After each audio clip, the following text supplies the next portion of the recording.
After this presentation, students will be able to differentiate between the ethical principles that form the foundation of PT and PTA practice, compare and contrast the core values of PTs with the value-based behaviors of PTAs, apply the code of ethics in a clinical situation, and identify and discuss the process of handling difficult situations in the clinic. The Code of Ethics for Physical Therapy was created by the House of Delegates of the APTA. The code was established in order to define a list of ethical principles that form the foundation of physical therapist practice in all aspects of a patient and client relationship, provide standards, and provide guidance for PTs facing ethical challenges.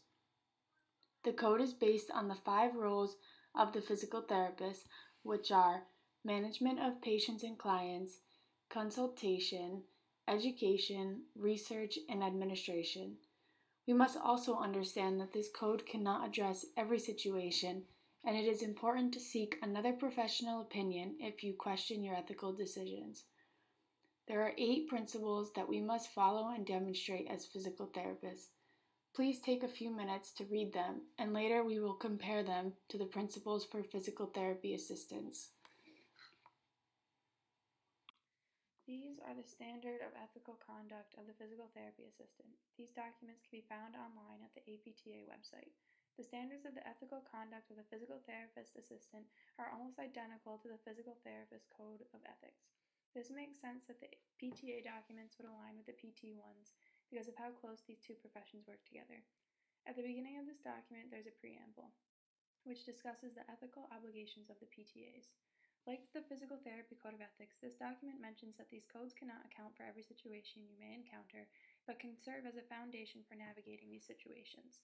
Finally, the preamble talks about how the PTAs should adhere to these obligations and how doing so will, quote, enable patients/clients to achieve greater independence, health, and wellness and enhanced quality of life, end quote.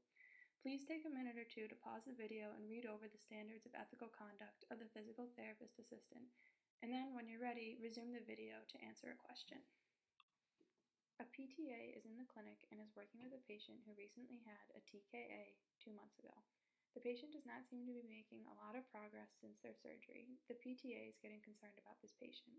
While the patient is there, the PTA asks the PT to collaborate with them on what would be the next step for this patient in regards to their care. The PTA is representing what standard of ethical conduct?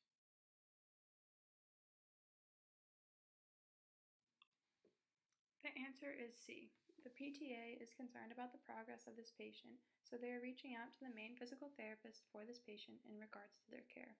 The PTA is collaborating with the PT within legal boundaries.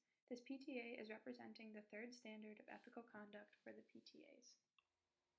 There are 7 core values of the physical therapist. These core values help guide a physical therapist's behavior in the workplace in order to provide high-quality services to patients. Accountability is followed in the workplace through the physical therapist's accepting responsibility for his or her role and actions. An example of this, as provided on the APTA website, would be responding to a patient's goals and needs, as well as acknowledging consequences of his or her actions. Altruism is the 2nd core value, and it refers to placing the patient's needs ahead of the physical therapist's. An example of this would be providing physical therapy services to undeserved and underrepresented populations, as well as providing services that go beyond expectations. Compassion and caring refers to the ability of the PT to identify another individual's experiences, in addition to showing empathy and concern. An example or indicator of this would be understanding another individual's perspectives and understanding the sociocultural, psychological, and economic influences on this individual patient. Excellence refers to the continual use of up-to-date knowledge while still understanding personal limits. This can be observed and practiced through the use of multiple sources as evidence, as a means to support professional decisions.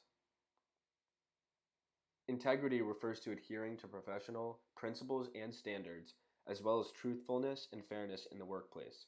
A physical therapist can show integrity through following rules, regulations, and laws of the profession, being trustworthy, and using power appropriately.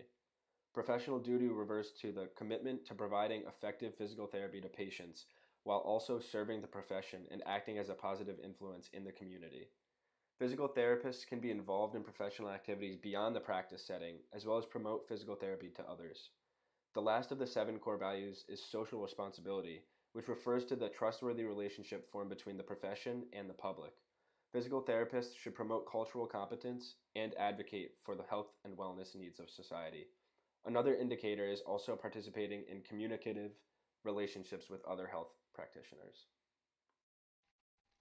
There are 8 value-based behaviors for the PTA. The first behavior is altruism, which refers to the devotion of interest towards your patient and assuming the responsibility to put their needs over your own. The second behavior is compassion and caring. This refers to the desire to identify with and understand the experiences of your patients, as well as being empathetic and considerate towards them. The third behavior is continuing competence, which refers to a lifelong process of maintaining competence through ongoing self-assessment, development, implementation of a personal learning plan, and subsequent reassessment. The fourth behavior is duty. Duty is the commitment to fulfilling your obligations in order to provide effective care to your patients, serve the profession, and positively influence the health of society. The fifth behavior is integrity. This refers to the adherence of high ethical standards, truthfulness, fairness, and accountability. The sixth behavior is physical therapist and physical therapist assistant collaboration. This refers to helping establish a team within the PT/PTA professions in order to provide efficient and effective care to your patients. The seventh behavior is responsibility. Responsibility is the active acceptance of your roles, obligations, and actions as a physical therapist assistant.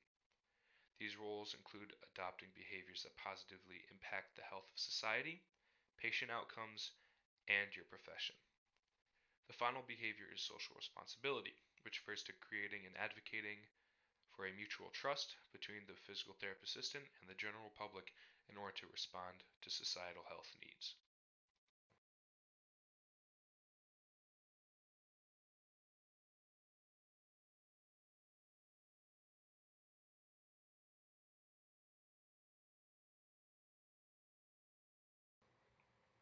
When situations that require ethical considerations arise, there are several ways to go about resolving the conflict.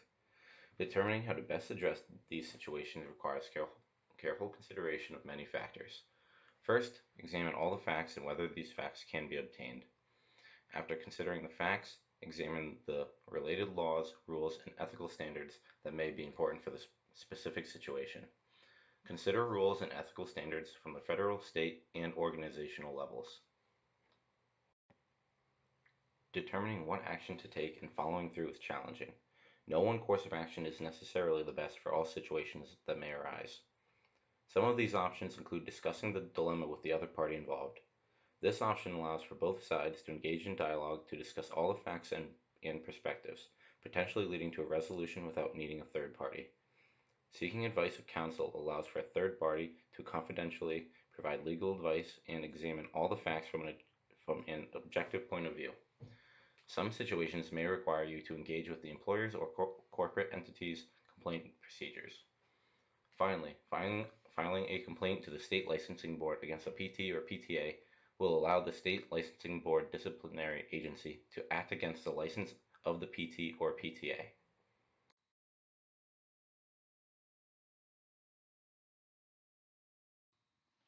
So, I have a scenario for you talking about some ethical issue I experienced at work. So, I just had a long day. I worked 7 hours with a full caseload and only had one more patient to take care of during the last hour. My patient didn't show up for the scheduled time, so I just worked on my notes. 30 minutes later, my patient comes in and says the buses were running late and her phone died, so that she had no way of contacting me and telling me the situation. She apologized multiple times and asked if we could still do her therapy, as she was in a moderate amount of pain from sitting on the bus so long. Adding, this is the first time she's ever been late. So tell me, what would you do? Oh, wow, that is a difficult situation to be in. You've had a very long day, and the last patient you are seeing shows up late. First, you have to consider that there were extenuating circumstances, like she had to take the bus to get there. It was late, and she was unable to call and let you know what was happening. Knowing this, and the fact she still showed up, I would go ahead and treat her for her pain. I wouldn't stay late and treat her for the full scheduled hour, but for the 30 minutes I had left, I would. During that time, I would address her lateness and give her some other options should this happen again. But the main deciding factor being that even though she came in late, one of our core values as therapists is putting the needs of the patient above her own. I would be tired, but she came to me for help, so I'll do what I can do with what I have left. That's a really good point. As therapists, our duty is to the patient. Thanks, Heather. You're welcome. Now I have a scenario for you. I am a therapist at an acute rehab facility, and we're just starting to convert our paper patients' files to EMR. My coworker and I are helping out as we are currently short-staffed. I was taking a while, so my coworker was a little tired and took a break on his phone. Then not a few minutes later, I received a message from him containing a photo. There was a caption that read, "Love typing all day instead of doing my actual job." But the photo itself was the desk covered in patients' files. You could clearly read their names, dates of birth, diagnoses, and other sensitive information in their files. I asked him why you sent me this photo, and he apologized profusely, saying that he didn't mean to send it to me. Just his friends, who don't work here. He asks me not to say anything to anyone. What would you do? This one to me is pretty cut and dry. First thing I would do is tell him that I can't keep this a secret.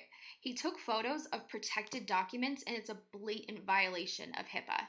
But I would give him a choice. He could go to our supervisors and tell them himself, or I would tell them. He's putting not only himself at risk, but also our supervisors and the clinic. It could lead to legal action from the patient and someone could lose their license. It's better that he come forward now as it happens rather than wait until our supervisors find out from someone else. But what if this isn't his first time he's broken HIPAA? What if he's taken photos before? Not just of documents, but actual patients. Then that's a big problem. One instance is enough to cause serious damage to the practice and practitioners, but if it's a recurring violation, then that could mean potentially more patient information is available to people who aren't involved in their care or don't even know them. Your coworker could get in very serious trouble because of this, but the patient needs to be put first and feel secure in knowing their information is safe with us. Otherwise, the patient won't trust us and the relationship won't work. That was good insight. I feel bad getting my coworker in trouble, but he broke the law, and it's our responsibilities as clinicians to ourselves and our patients to keep our ethical compass pointing in the right direction.